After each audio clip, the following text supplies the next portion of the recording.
नमस्कार दोस्तों, एक बार फिर से स्वागत है आपका हमारे चैनल में। और आज हम एक्सप्लेन करने वाले हैं breathe into the shadow series season 2 के लास्ट एपिसोड मतलब कि 8th एपिसोड को। तो वीडियो को शुरू करते हैं, और अगर वीडियो अच्छा लगे तो वीडियो को लाइक जरूर कीजिएगा और इसी तरह के वीडियोस पाने के लिए आप हमारे चैनल को सब्सक्राइब भी कीजिएगा ताकि आपको इसी तरह के लेटेस्ट और फ्रेश कंटेंट मिलते रहे। तो 8th एपिसोड की स्टार्टिंग में हम देखते हैं कि कबीर को वरुण अवस्थी यानी कि रावण के 9वें सिर के बारे में पता चल गया था, मतलब कि जे अब वरुण अवस्थी को मारने वाला है और जे उसे क्यों मारना चाह रहा है उसकी वजह भी हमें बताई जाती है। दरअसल 7 साल पहले वरुण अवस्थी की एक बस की ट्रेवल एजेंसी थी जिसमें कि वो लोग स्कूल के बच्चों को ले जाना लाना करते थे। यहाँ पर कंडक्टर और ड्राइवर आपस में बात कर रहे होते हैं कि इस बस की कंडीशन खराब हो गई है और इसके टायर भी घिस चुके हैं। ये बात उन लोगों ने वरुण अवस्थी को भी बताई थी, लेकिन उनको इस बात से कोई भी फर्क नहीं पड़ा। फिर आगे जाकर उस बस का एक जोरदार एक्सीडेंट हो जाता है जिसमें कि बहुत सारे बच्चे मारे जाते हैं। थोड़ी देर के बाद यहाँ पर अविनाश भी आ जाता है और वो पूरी तरह से घबराया हुआ था क्योंकि सिया भी उसी बस में थी, लेकिन तभी वो देखता है कि सिया जिंदा है। तो इस एक्सीडेंट की वजह से पुलिस वाले वरुण अवस्थी को गिरफ्तार कर लेते हैं, लेकिन जे ने अंदर ही अंदर वरुण अवस्थी के बारे में सोच लिया था कि उसके साथ क्या करना है। अब प्रेजेंट के सीन में हम देखते हैं कि वरुण अवस्थी के बेटे के पास जब जे जाता है तो यहाँ पर वो उसे एक चिट्ठी देता है जिसमें कि वरुण अवस्थी ने अपने पछतावे के बारे में लिखा था। दरअसल वरुण अवस्थी अविनाश के उन 10 सर के बारे में हमेशा सोचता रहता और वो उन्हें मार भी रहा था, इसलिए वो सोचता कि उसका नंबर भी जरूर आएगा क्योंकि उसने भी उसके साथ बहुत ही ज्यादा बुरा किया है। उस बस में जो बच्चे मारे गए थे उनकी चीख आज भी वरुण अवस्थी के कानों में गूंजती है। जीते जीते वो चीख बंद नहीं होने वाली, इसलिए यहाँ पर वरुण अवस्थी एक बड़ा कदम उठाता है और एक जहर की बोतल पी लेता है और उसकी मौत हो जाती है। लेकिन यहाँ पर जे अवस्थी के बेटे को बताता है कि उन बच्चों की चीख के कारण तुम्हारे पिता ने आत्महत्या की है, ना कि पछतावे के कारण। तो अब कबीर किसी तरह से जे के पास कॉल करता है और उससे बात करने की कोशिश करता है, जिसमें कि कबीर जे को बताता है कि उन्हें उनके पुराने अड्डे के बारे में पता चल गया है और विक्टर भी उन्हीं के साथ है। जे यहाँ पर कुछ भी नहीं बोल रहा था, इसलिए विक्टर उससे बात करने को कहता है। इसलिए विक्टर को जब फोन दिया जाता है तो विक्टर यहाँ पर मोबाइल छीन कर वहां से भाग निकलता है और एक कमरे में छिप जाता है जहां पर वो जे से अब आसानी से बात कर सकता था। जे जानता है कि अब विक्टर कोई ना कोई गलत कदम उठाने वाला है, इसलिए वो विक्टर को ये सब चीजें करने से मना करता है और सरेंडर करने को कहता है। लेकिन यहाँ पर विक्टर जे से कहता है कि तुम ताला हो और मैं चाबी हूँ, और अगर ये चाबी नहीं रहेगी तो वो ताला कभी भी नहीं खुलेगा।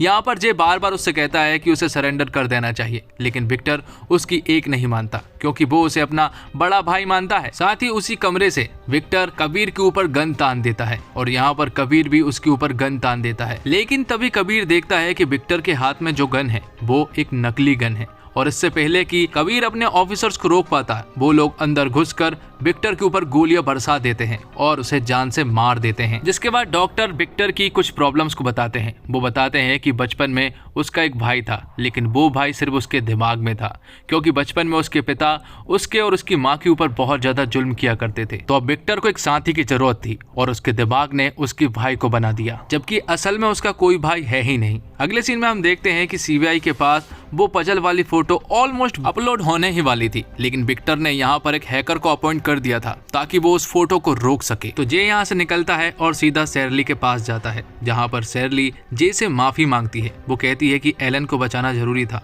तो जे भी उसे माफ कर देता है और वही C16 वाला खत भी उसे देता है। अगले सीन में हम देखते हैं कि पुलिस वालों को सिद्धार्थ की गाड़ी का पता चलता है जो कि एक तालाब में थी, जहां उन्हें ये तो पता चल गया था कि सिद्धार्थ की मौत हो चुकी है। हालांकि सिद्धार्थ की बॉडी नहीं मिली थी, इसलिए वो सारे पुलिस वाले सिद्धार्थ के घर जाते हैं और छानबीन करना शुरू करते हैं। और छानबीन के दौरान उनके हाथों एक ऐसी चीज लगती है जिससे कि उनकी आंखें फटी की फटी रह जाती है। सिद्धार्थ को पेंटिंग करने का बहुत शौक था, इसलिए यहाँ पर वो देखते हैं कि सिद्धार्थ ने आभा की भी एक पेंटिंग बनाई है, जिससे कि ये बात तो तय हो चुकी थी कि सिद्धार्थ आभा को पसंद करता था। अब आभा के पास जे का कॉल आता है और जे आभा से कहता है कि एक लास्ट बार वो उससे मिलना चाहता है, इसलिए उसकी बताई हुई जगह पर वो जाती है। जिसके बाद वो कबीर के पास भी कॉल करता है और उसे सिद्धार्थ की मौत के बारे में भी बताता है कि उसी ने सिद्धार्थ को मारा है। साथ ही वो उसे एक बात और कहता है कि जब अपना कोई भरोसा तोड़े तो दिल टूटता है, लेकिन जब प्यार भरोसा तोड़े तो सब कुछ खत्म हो जाता है। और इतना बोलकर जे कॉल कट कर देता है। तो अब आभा जे से मिलने के लिए निकल पड़ती है, लेकिन बाहर पुलिस वाले खड़े हुए थे, इसलिए आभा उन्हें कुकीज खिलाती है जिनमें की बेहोशी की दवाएं मिली हुई थी, जिससे कि वो लोग बेहोश हो जाते हैं। अब अगले सीन में हम देखते हैं कि कबीर अपना दिमाग लगा रहा होता है। उन्हें ऐसा लग रहा था कि शायद 10 के 10 रावण मर चुके हैं। उन्हें ऐसा लग रहा था कि 10वां सर शायद सिद्धार्थ का है लेकिन तभी उसे जे की कही गई बात याद आती है कि जब प्यार भरोसा तोड़े तो सब कुछ खत्म हो जाता है, जिससे कि उसे ये बात पता चल चुकी थी कि आखिरी सर आभा का है।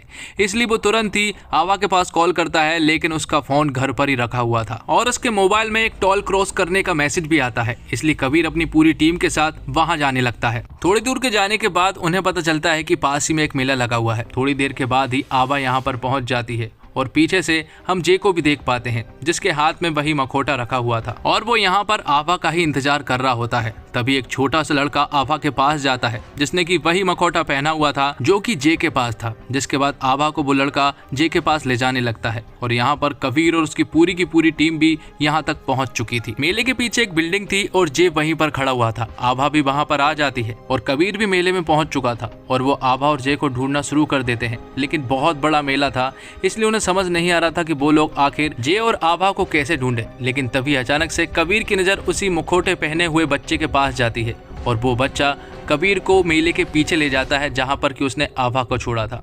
आभा यहां पर बिल्डिंग के अंदर घुस जाती है और उसके पीछे पीछे कबीर भी पहुंच जाता है। यहां पर सीबीआई के पास 149 पजल की फोटो सेंड हो चुकी थी, सिर्फ एक ही बाकी थी। लेकिन तभी उस हैकर ने उस पजल वाली फोटो को कैंसिल कर दिया था और वो हैकर जब लास्ट वाली फोटो खोलता है तो वो फोटो ब्लैंक होती है। मतलब कि सीबीआई और उस हैकर दोनों को बेवकूफ बना दिया गया है। तो अब कबीर उस बिल्डिंग में घुस जाता है और अपने ऑफिसर्स को कॉल करके यहाँ पर बुलाने को कह ही रहा था कि तभी अचानक से जे उस पर हमला कर देता है और उसे रस्सियों से बांध देता है और आभा भी यहीं पर बंधी हुई थी। जिसके बाद जे यहाँ पर आग लगाने लगता है और जे यहाँ पर रिवील करता है कि अविनाश के साथ सबसे ज्यादा बुरा तो तुमने ही किया है, क्योंकि तुम्हारा सिद्धार्थ के साथ नाजायज संबंध थे। और जे के पास डॉक्टर सिद्धार्थ का मोबाइल भी था, जिसमें कि आभा और डॉक्टर सिद्धार्थ की कॉल रिकॉर्डिंग्स भी थी और वो कॉल रिकॉर्डिंग्स वो कहता है कि ये कॉल रिकॉर्डिंग्स अविनाश को जरूर पता लगनी चाहिए।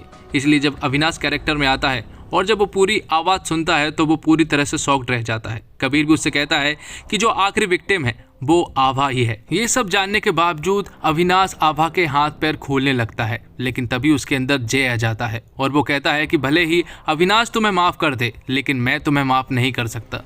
इससे पहले कि वो कुछ कर पाता, यहाँ पर प्रकाश और जेपी आ जाते हैं और वो जे को शूट कर देते हैं। लेकिन तभी आभा उनको रोकती है और इसी का फायदा उठाकर जे उसकी गर्दन पर एक कांच का टुकड़ा रख देता है और आखिर में जे कहता है कि हम दोनों में से एक को तो मरना ही पड़ेगा। इसलिए अविनाश खुद को चूज करता है मरने के लिए और खुद को झुलसती हुई आगों के हवाले छोड़ देता है। जिसके बाद यहाँ पर एक जोरदार धमाका होता है, जिसमें कि जे और अविनाश दोनों ही मारे गए थे। अब 15 महीने बाद का सीन दिखाया जाता है, जब सारा मामला क्लियर हो चुका था और पिछली रात को जेपी की एनिवर्सरी थी, इसलिए उसने सोशल मीडिया पर कुछ फोटोज डाली थी। इसलिए वो कबीर सर से कहता है कि वो मेरी फोटोज को देखें और जब वो उस फोटो को देखता है तो यहाँ पर आभा सब्रवाल ने भी उसकी फोटो को लाइक किया था और जब वो उसकी प्रोफाइल को खोलते हैं तो यहाँ पर कबीर के दिमाग में कुछ खटक जाता है। दरअसल पीछे रखे हुए कुछ डॉग्स थे जो कि सिर्फ अविनाश ही बना सकता था और पहले भी सिया को अविनाश ने ऐसे गिफ्ट दे चुका है। तो कबीर फिर से इन्वेस्टिगेशन करना शुरू करता है, जिसमें कि सबसे पहले वो अविनाश की पोस्टमार्टम रिपोर्ट को चेक करता है, जिसमें कि उसे पता चलता है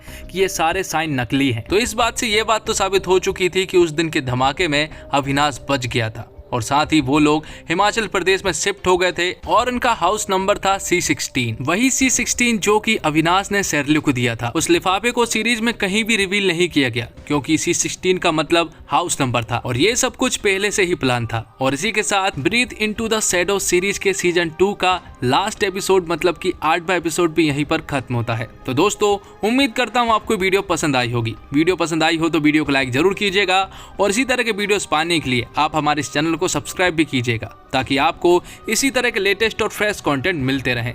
अगर आपको ये वेब सीरीज अच्छी लगी हो तो कमेंट बॉक्स में जरूर बताएं दोस्तों। धन्यवाद। जय हिंद, जय भारत, जय श्री राम।